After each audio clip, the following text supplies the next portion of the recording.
Good morning or evening or whenever you're watching this. Hello. Right, so this one is to cover Plath's Tulips. I think if memory serves me, you said for the Stafford group we still need to cover Tulips, Elm. We did Daddy, we did Medusa, we've done Ariel, we've done Lady Lazarus, and did we do a birthday present? I can't remember. If one of you could just send me double check confirmation on that for an email, that'd be very useful of you. I've just lost track of us slightly. Okay. So, in terms of what we're doing with tulips, we want to kind of contextualize it to start with because, as with a lot of her poems, she very often kind of uses incongruity as a kind of continual device through it. So there are various ways in which this poem, like the others, goes against potentially our expectations, our experience of the world. It doesn't seem to quite fit with it.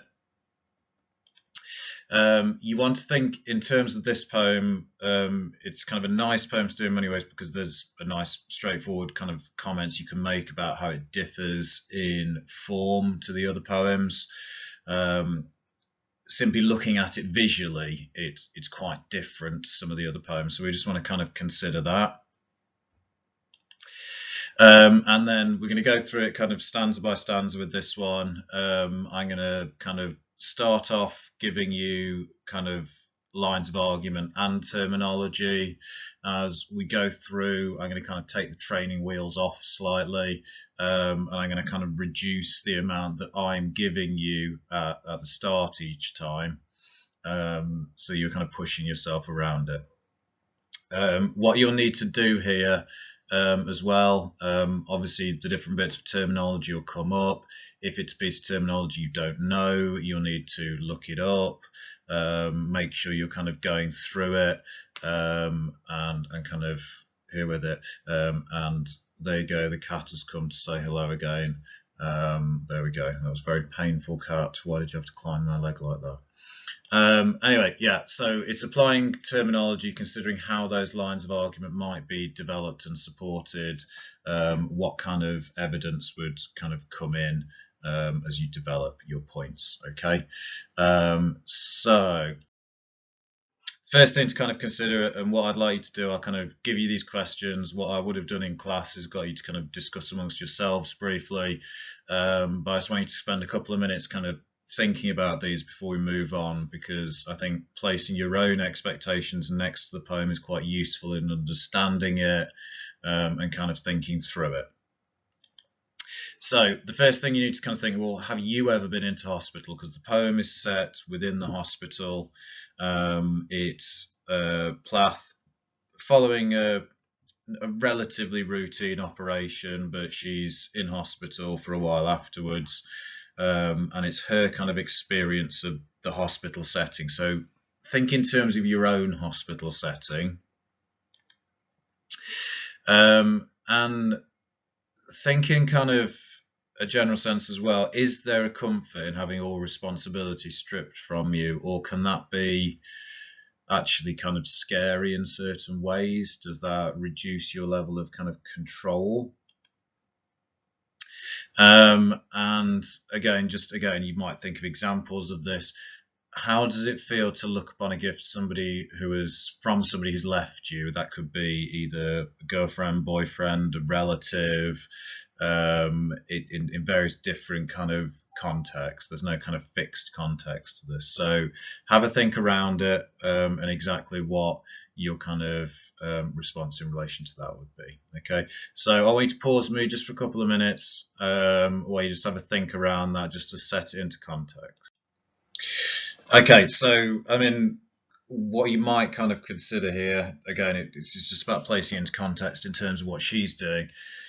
For most people, a hospital is not a pleasant place. You want to get out of the hospital as quickly as you can.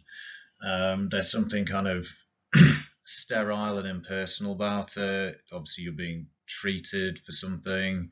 It's not a fun experience. As you kind of go down with the questions, there's in certain ways it'd be nice to have no responsibility, but then you're also kind of rendered purposeless, and there is something kind of, well, what's the point almost that kind of goes with it. But if you're stripped of responsibility, the pressure is taken off at the same time. And I think for most of you, you will have gifts or things that you've received from kind of relatives or the people that you kind of look at now, and you look at with kind of mixed emotions. They are kind of something that maybe pains you. Maybe you've got kind of a degree of kind of, as you look at it, there's kind of the sense of the loss, but maybe also of good memory. Or maybe there are things that you've been kind of left behind that you've hidden away entirely.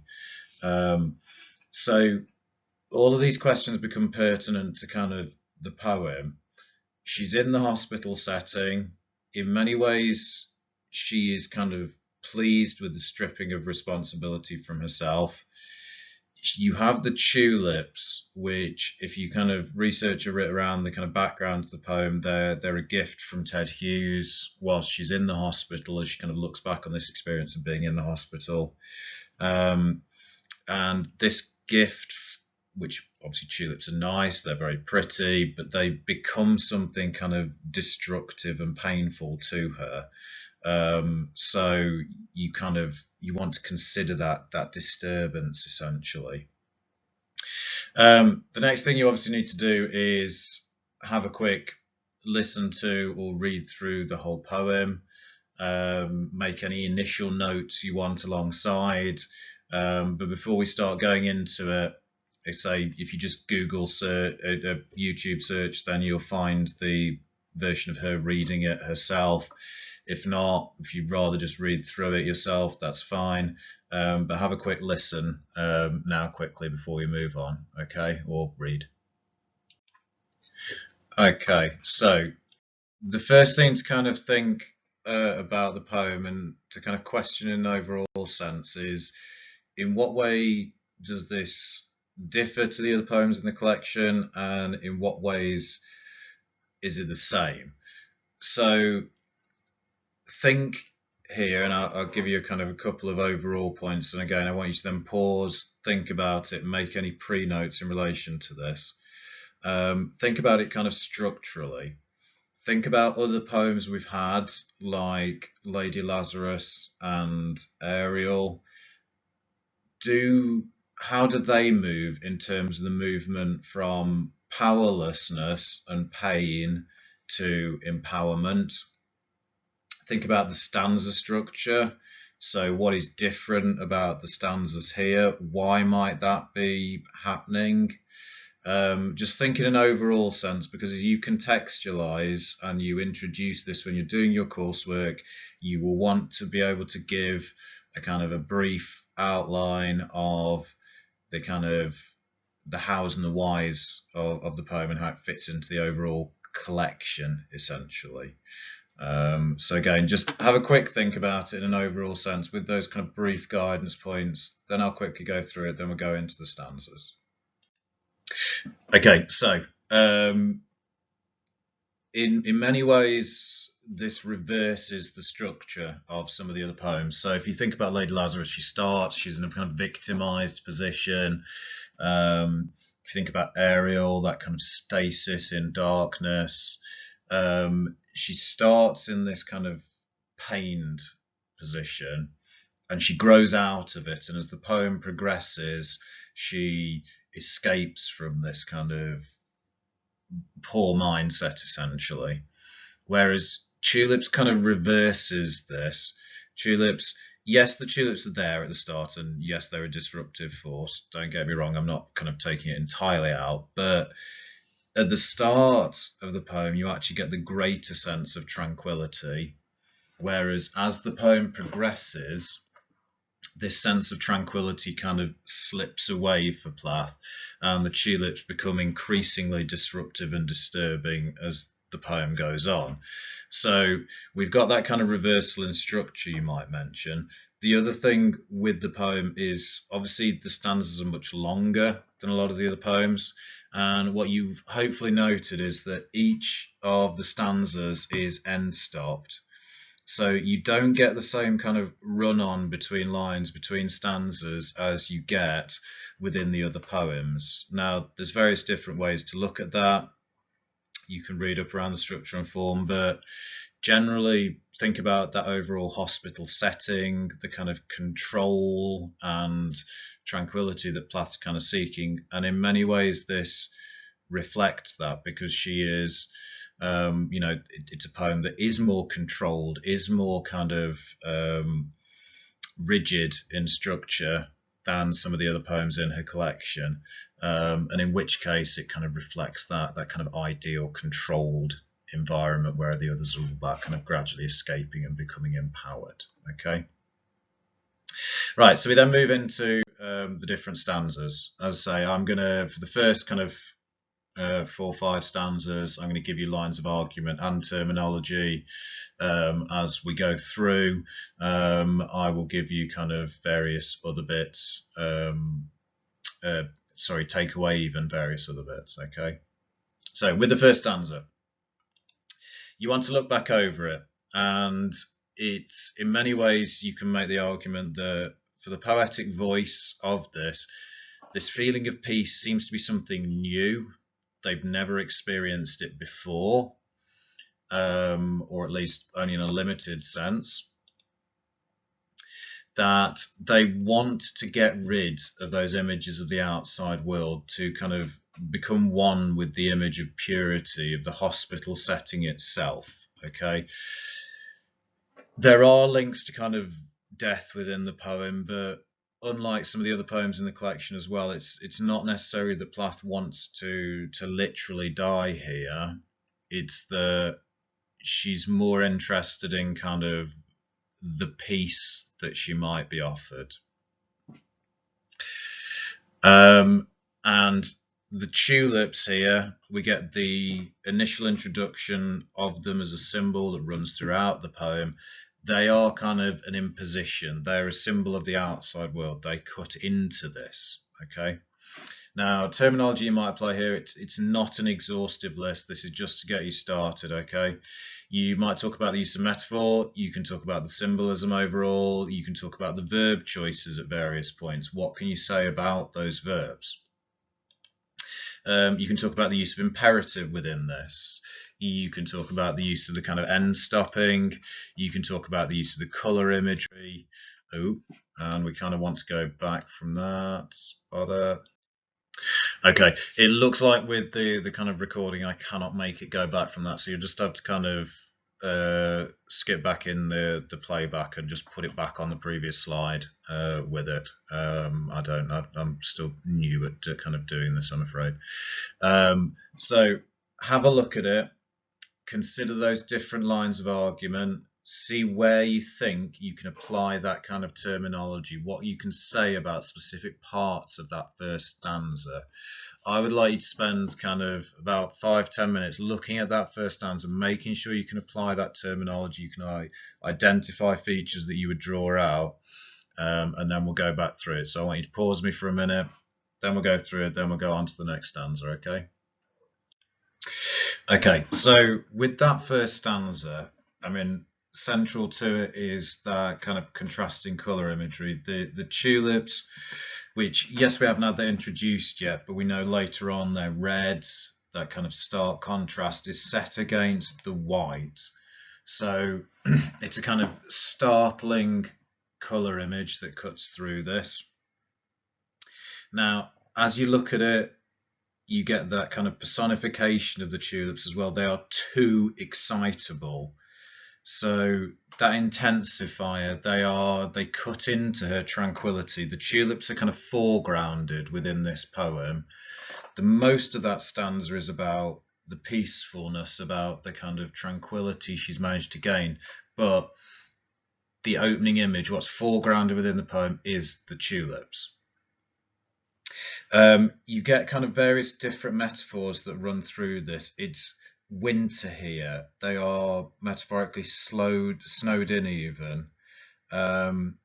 And it's kind of, again, there's a coldness to this image, but there's a seeming sense of attraction that she creates through it. You get the imperative use. Look how white everything is. Now, if you're talking about the kind of tone that goes with this, you can talk about the fact that, well, there's Plath is kind of expecting the reader to disagree with her perception. She's almost trying to convince them how beautiful this setting is to her, because it's the hospital setting. It's not quite what we expect here. So she sort of, look how white everything is. Look, and it's quiet. So she's kind of trying to impress this upon the reader, the attraction of this setting. There's various other interesting bits that she kind of does with this. I'm learning peacefulness, lying by myself quietly. I think, again, verb choices and tenses become very important in this poem. So the tense of that, I'm learning peacefulness, the fact it's happening in the present tense, it suggests she's only now learning it. It's not, I learnt peacefulness, I am experiencing it here. It's that she's learning it now. So it does suggest that she's never actually known peacefulness before, that this is a new experience for her as part of it. And it's about letting things go. The I am nobody, it's another metaphor. She's not literally nobody, but in this setting, she is nobody. And it's because these kind of hospital people have taken away. I've given my name, my day clothes up to the nurses, and my history to the anaesthetist, and my body to the surgeon. So those responsibilities of body and mind and identity have been lifted from our speaker, and she's left in this kind of state of tranquility here, essentially. I have nothing to do with explosions. She's not part of the outside world. She's part of this kind of tranquil world. Okay, I'll try very carefully not to skip past this time with this stanza. So hang on, let me just check. Right, okay. So just to set up this stanza. In the second stanza, there's, she wants to let go of everything, but there is that kind of suggestion that it's impossible for her to fully let go, that she's still tied to some bits from the world beyond. There's a sense of the anonymity, and that's made to seem kind of something beautiful. So think about the natural imagery that goes with this. This is something attractive, something good. And there's a sense of kind of order that the hospital offers. There's an attraction that underlies this in the speaker's mind. There's something predictable, unlike life where things are unpredictable. So terminology looking for this time. There is a pun in there. It's not a ha-ha pun. It's not as funny as my puns. It's more a kind of poetic pun. So think about kind of the ambiguity within some of the words here, how that serves a kind of double purpose. You'll find simile in this one, so rather metaphor, moving around simile as well. There's kind of repetition of certain elements, so think what they are and why that might be happening.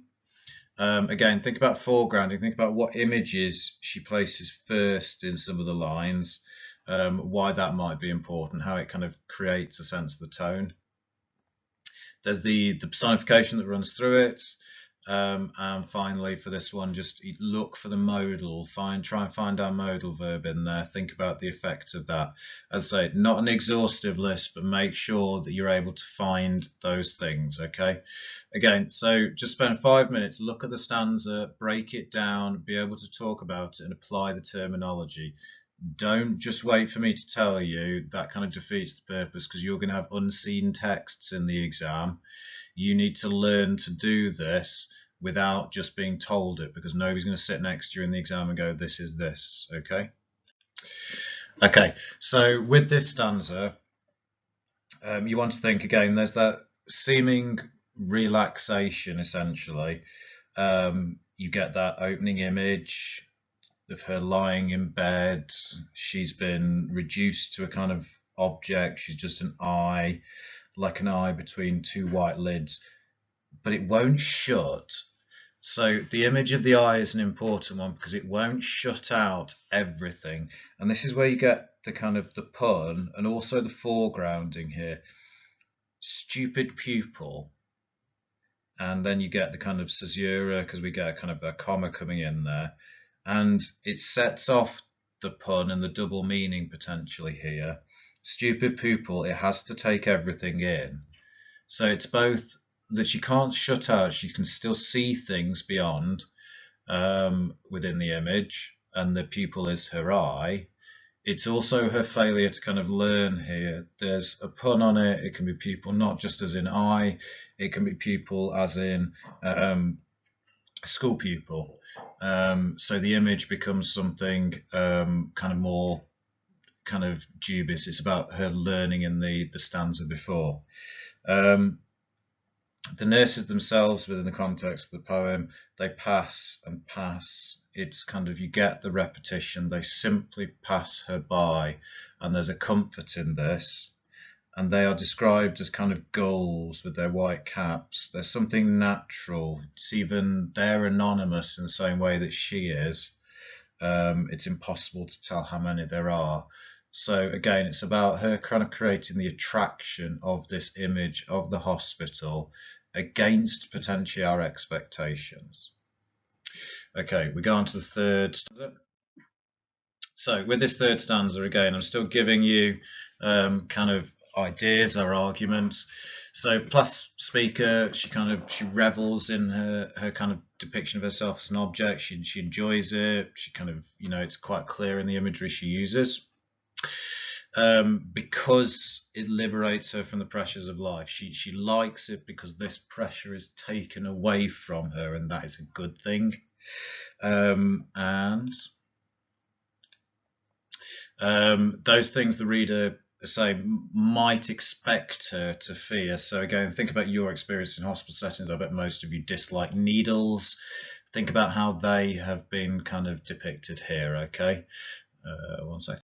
Okay, and then to give you some terminology that goes with this, think about the pronoun use, think about our metaphors, similes, our verb choices again, adverbs that are going to go with those verbs, just generally our adjectives, the describing words, especially to kind of create those images of beauty with those kind of unusual places. Think about the temporal markers, so think about those shifts in time and tense and place. And again, I know it's cut off slightly by the little video, the kind of incongruous juxtaposition that goes with this. So where are those images placed side by side that don't feel right? Again, spend 5 minutes looking at this yourself. Don't do yourself a disservice by just skipping past. So pause me now. Okay, so with the third stanza, we get this kind of initial image, the kind of the metaphor of her as a pebble in a river or a stream. And again, it makes this tranquility seem something very natural, something very kind of beautiful. She is an object within it, but she's in her natural state. And you get the kind of, our adverb, they tend to her gently, smoothing them. So the verbs here, the adverbs, all kind of giving that sense of tranquility to her. And it's actually this kind of medical setting that facilitates this to her. So you get, rather than the needles being terrifying, there's a kind of incongruity to it. They are bright needles. They bring me sleep. So the needle is something that generally we kind of consider as kind of terrifying mildly. It becomes something good. And in this setting, you then get that kind of temporal marker. Now I have lost myself. I am sick of baggage. So now that she's experienced this kind of peacefulness, she's sick of the baggage she's brought with her. She wants to be able to discard it. And you get this kind of, again, the incongruous image that kind of follows on in the last two lines. My husband and child smiling out of the family photo. Their smiles catch onto my skin, little smiling hooks. Where the metaphor is kind of odd here. The smile as something painful because it draws her back into the real world. And where is... Yeah, so in terms of our kind of pronouns, there's kind of they bring me numbness, they bring me sleep, as opposed to kind of they tend it as water. Again, it's the anonymity here through the pronouns that becomes important in the poem. Okay, so again, in continuation, there's a sense that she's kind of struggling to essentially leave behind her old life. So as we go further through the poem, as we sort of said at the start, the structure is slightly different to the other ones, and it grows less empowering as we go through. So she tries to let go, but as we go further through the poem, there's a sense of it kind of creeping back in, of there being this struggle. So she's struggling to leave behind the old life. She's regained a sense of purity through the medical though. And again, just a simple one this time and try and take away a bit. Think about the adverb, think about the metaphor. How many more have I got on here? I think I've only got the 4 on here. Think about the general kind of medicalized language, and think about the religious imagery that kind of comes into this one as well. Okay. So again, pause me at this point, have a quick look at the stanza, draw out what you can, make sure you can kind of apply the terminology, then I'll go through it. So pause me again for a couple of minutes. Right, so through this stanza, there's essentially the image of her kind of running through it as a ship, essentially. And a ship that's kind of potentially sinking down. I've let things slip, a 30-year-old cargo boat. And she starts this off by saying kind of our adverb that's kind of foregrounded here is important, stubbornly hanging on to my name and address. So she's kind of clinging to these acts or sort of things of identity.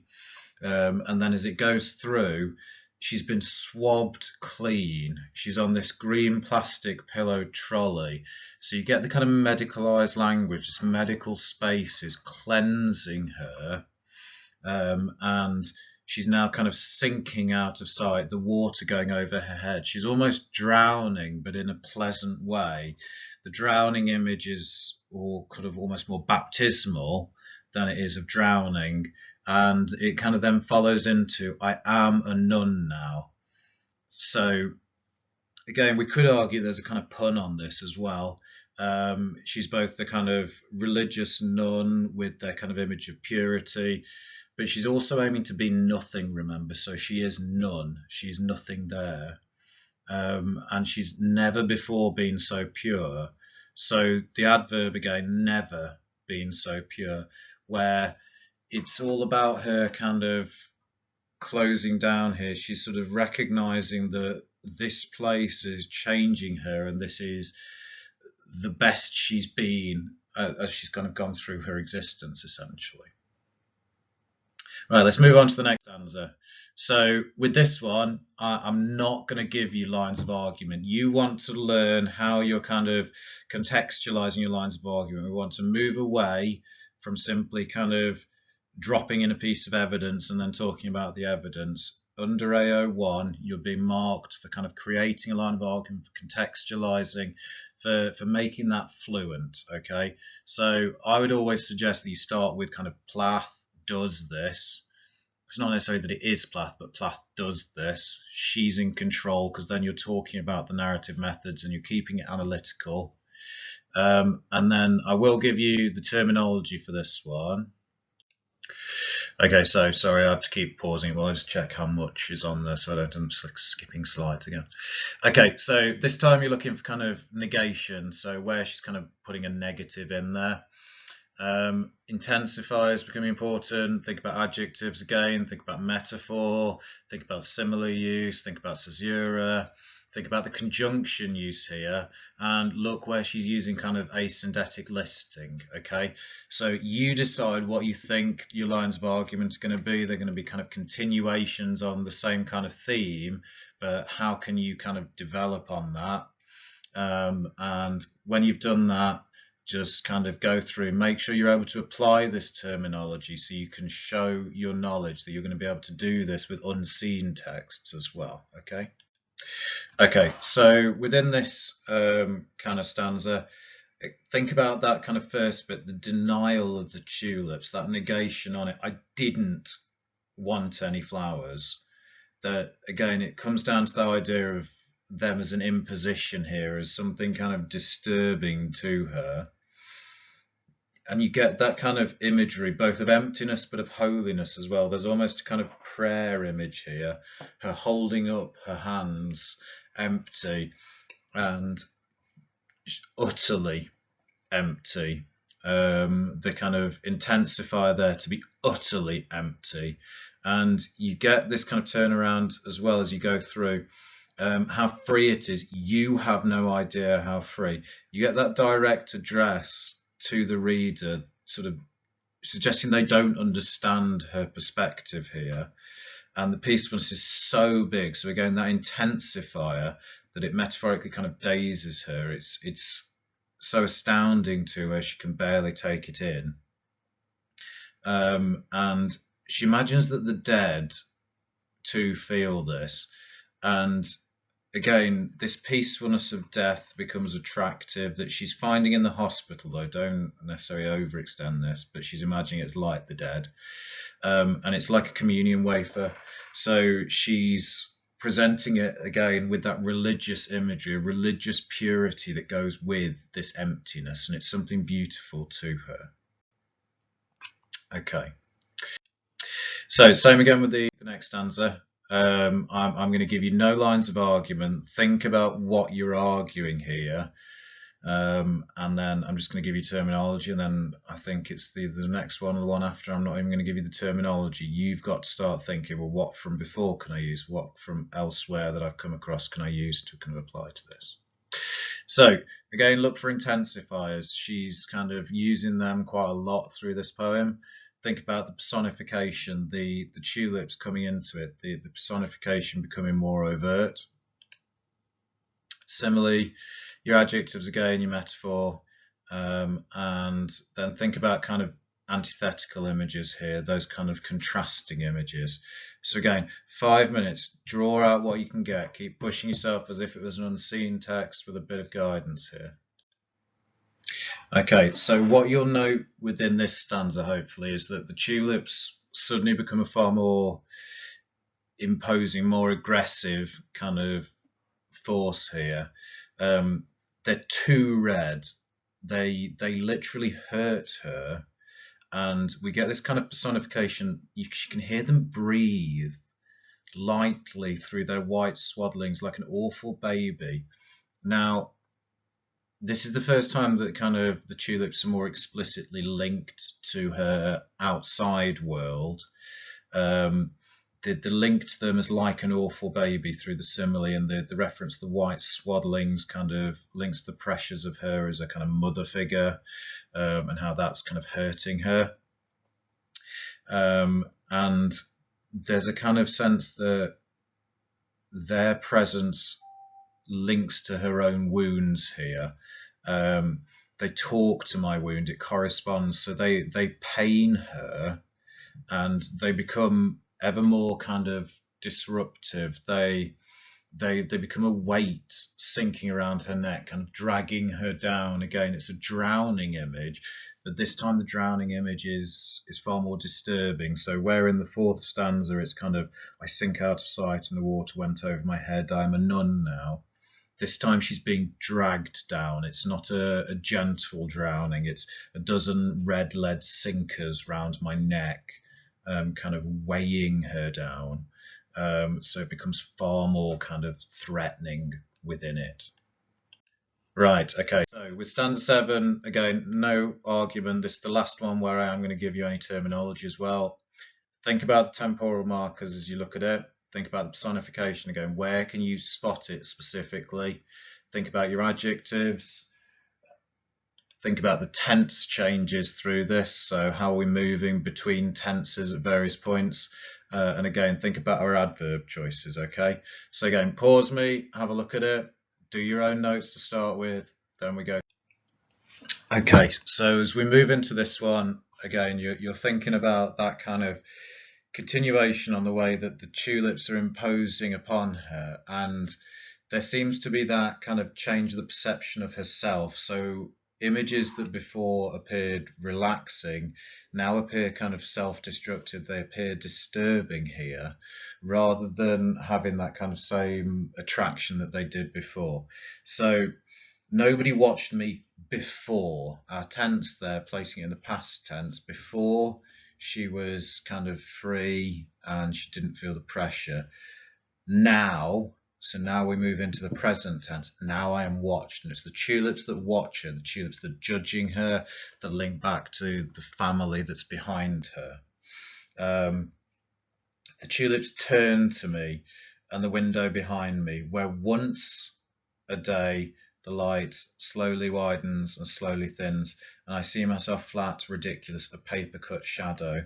So the anonymity that she had before, which seemed so attractive, now it seems ridiculous. Now it seems that she's only kind of a cut paper shadow, and she wanted to efface herself. She wanted to get rid of herself, but she can't. So the tulips have disrupted that image of anonymity, and she suffers because of it. And the final line, they kind of, the vivid tulips eat my oxygen. Again, it's kind of, there's something claustrophobic, there's something terribly destructive about this image, something between life and death here.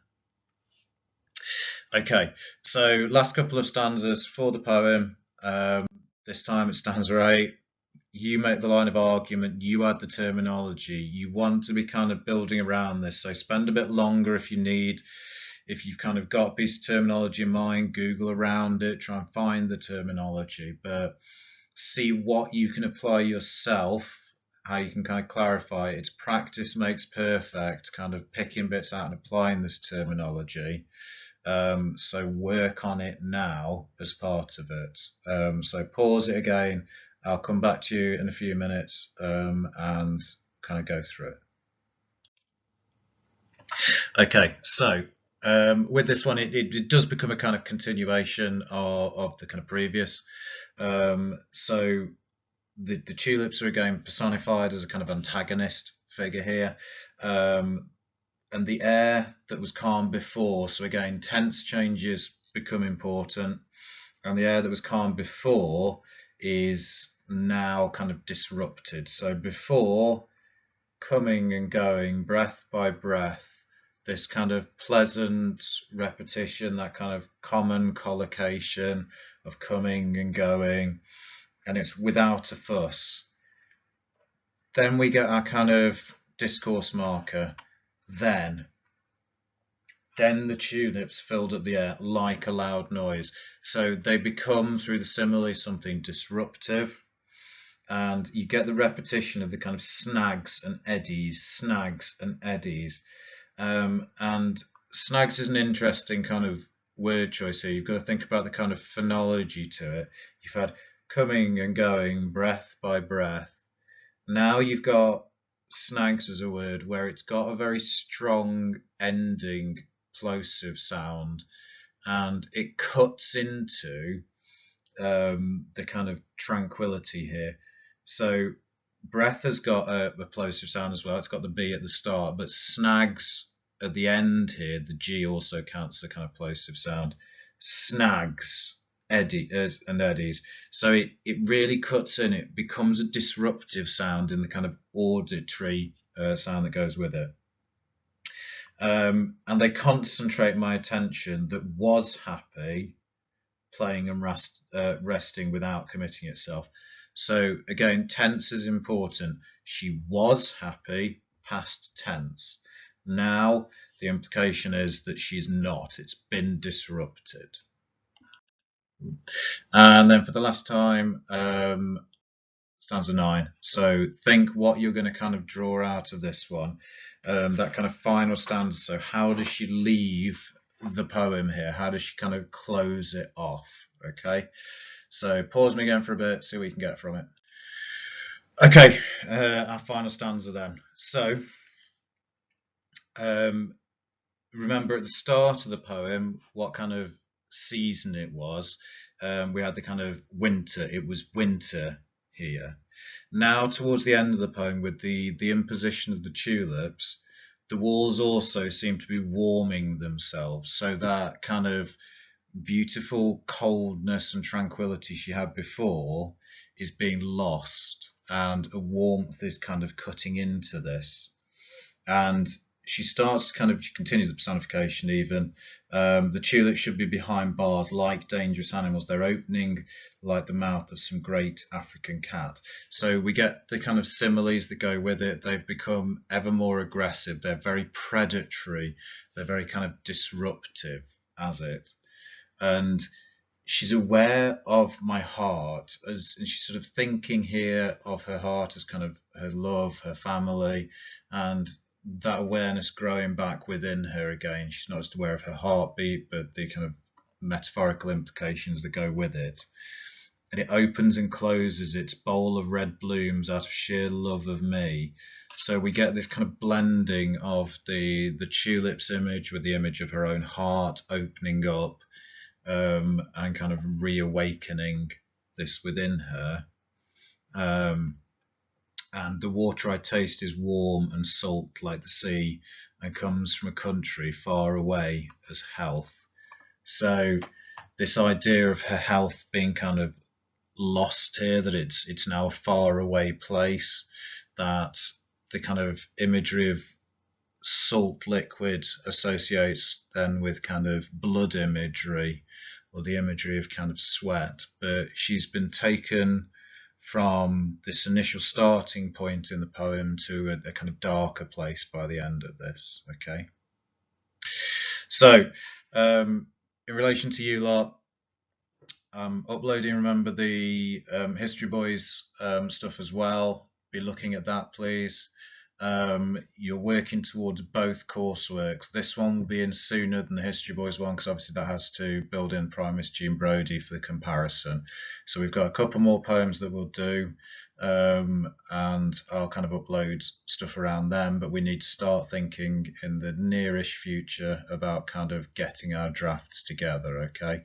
So we just need to cover those other last couple of poems, and then we're moving on to that. So start looking at them, start taking that same approach, start kind of narrowing it down in terms of your kind of choices, okay? Toodaloo for now.